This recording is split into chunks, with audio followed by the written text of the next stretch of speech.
welcome to Gemstone Tarot, Monday the 20th of July 2026. I wonder what I can do wrong to that date, because that's come out of my mouth and it just sounds very Monday the 20th of July 2026, kind of easy, but we all know that it's not. Anyway, we're going to have one of these first. We're going to have a Shaman's Dream, one of these old weird cards. These are like a kind of, I don't know, tarot mixed with a fever dream. But they're really, really good. So these are Alberto Villalodo.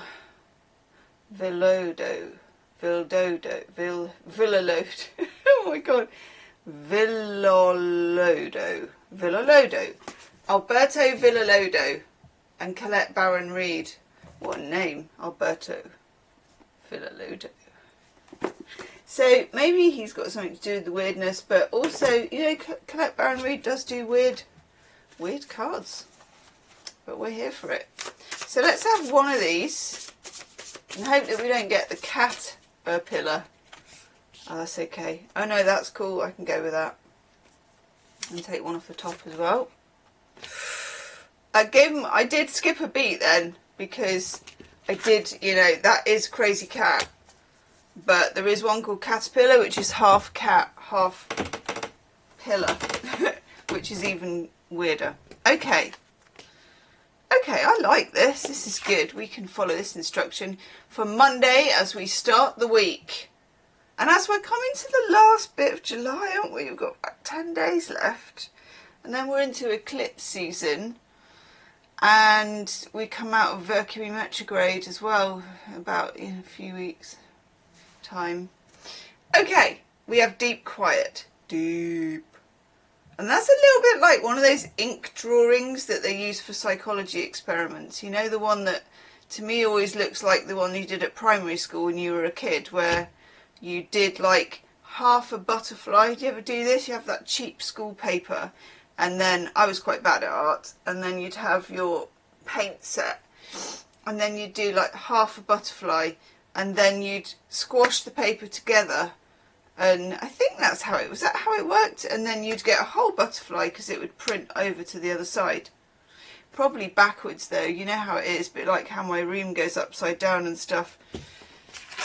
Anyway, we have deep, quiet meditation and stillness, and this suggests that we shouldn't perhaps be zoom-looming around trying to make something happen, but that we should be like taking things in and being the happening rather than waiting for the happening. Massively channeled message that was. Channeled message that was. We are being the happening, not waiting for the happening. I used to go to a disco event when I was younger called The Happening. It played very good funk and just disco sort of music from the 70s. Oh, loved it. Anyway, along with deep quiet and stillness, this doesn't look like a lot of deep quiet and stillness, but it does have a painting set actually at the bottom. See? This is about doing your thing, doing your painting, doing your music, listening to music, dancing a bit in the kitchen. The deep quiet and stillness doesn't always have to be like I'm sitting here like this and I'm actually being quiet. It can be what my lovely friend calls bimbling around the house. Love a good bimble around the house. You know, where you think, oh, I'll just rearrange my tea cupboard while listening to 70s music. You know, it's nothing that's, you're not going to say, oh, I'll just do my tax return. You know, that's a whole different heaviness. I'm talking, I'm going to do this quite unnecessary but deeply satisfying job while listening to good music. Or I am actually going to get my paints out. For a lot of you, get your paints out. Let me know in the comments if you're doing that.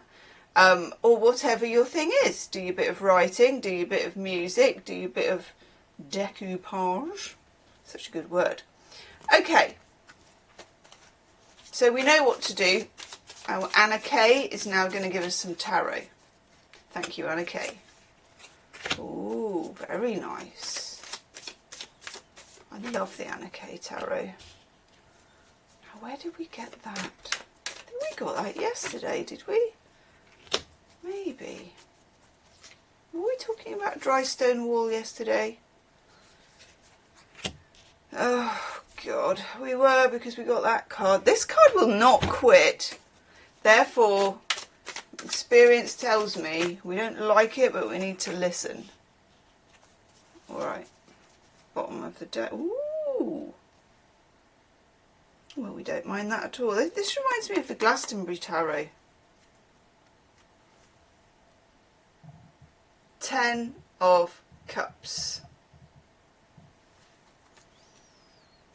Very nice. Mars in Pisces. I don't really see this as a kind of... Often the 10 of Cups is seen as you are heading towards this thing. I don't really get that. I get more of an abide with me. So, in other words, we are abiding with pleasant energy. And it feels... I want to say it feels abidey. That's not even a word, is it? It feels good just to be. That is the being. That's the being. The pleasure of being still, of being in the moment, of just being. Very, very nice. Then we have our lovely Queen of Cups. This always reminds me, and I know it isn't because she's kind of sat on some rocks and there's like a little hill there, but it always makes me think that she's at a party and she's climbed onto the roof and she's having a glass of wine. And I'm not advocating. I'm not advocating climbing on the roof and having a glass of wine to anybody, because, you know, you could fall off. But it's this energy of that she sneaked out of a social event and she's like, I'm going to drink my nasty on its own on the roof. Screw you guys. Smell you later. I'm off to the roof. The Queen of Cups always has a cup because she drinks and she knows things and she scries. That's it. So in your meditation, in your stillness, you're going to get some messages. Now, some of them might be about loss and about leaving things and about sadness, because man with the dry stone wall failure is back. And do you remember we have the archway behind? Yes. Some things, you know, Mercury wants you to reevaluate something. It does. And it's like, I will have you in deep meditation and you will confront this. Confront this, you will. You will. We then have the page doing his washing up in the waterfall, his washing up his Rice Krispies bowl, etc. The Page of Cups, again, it's like an invitation to observe your own emotional state. I know. And then alongside it, a card that will not quit, so we must take notice, the 8 of Cups, yet again. What can we do? Where can we live but cups? The 8 of Cups, Saturn in Pisces, and also the 5 of Cups, and the whole standing by yourself of this 10 of Cups. I'm going to mention this card because I noticed yesterday, I think I used these cards, and I noticed this guy and I didn't pull it, so I thought, well, I'm going to leave it. But this is twice now that he's quietly been waiting. So a Justice with his DJ decks. Oosh, oosh, oosh, oosh, karma. Diddly, diddly, diddly, diddly, diddly. I don't know what's wrong with me. That was like early 2002 kind of a rave. But here he is, Justice, karma. And it's quite serious stuff, karma, and it obviously involves a little bit of a shift on our part that we can't really get away with. And then finally, not very helpfully, the 7 of Cups. Is this clear and concise? No. It's like scrambled a bit with Mercury retrograde. So you're going to have to be the Queen of Cups, who looks a bit like Meryl Streep in Mamma Mia as well, doesn't it? You're going to have to be the Queen of Cups, and you're going to have to feel your way, as they say, rather than think your way through it. Okay? It's not easy, but we're kind of getting to the business end of the Mercury retrograde vibe. Leave me a comment. I will see you tomorrow. Namaste.